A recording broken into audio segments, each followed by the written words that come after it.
Hey guys, we got this 2019 Highlander today. Gonna be showing you how to change the cabin air filter. Very simple to do on these. First thing you're gonna do, lower your glove box down. Next thing you're gonna do, you got a plunger that's located on this side over here.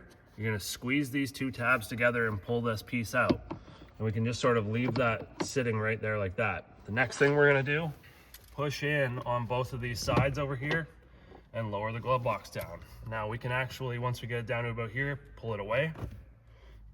And we can set that down. There is a door that's located up here that's got a couple tabs on it. And you just pull that down.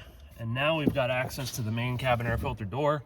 There is two tabs that we need to depress and then pull the door towards us. It looks like that, so push in on those and out. Also, you can see it says up with an arrow pointing up. That's the way we're gonna put it back in. Now we've got access to the cabin filter, so let's grab that and pull it out.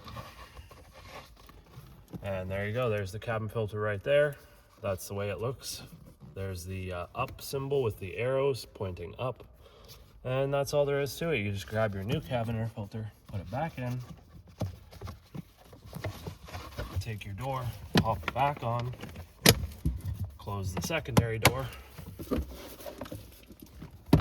grab the glove box, pop it in,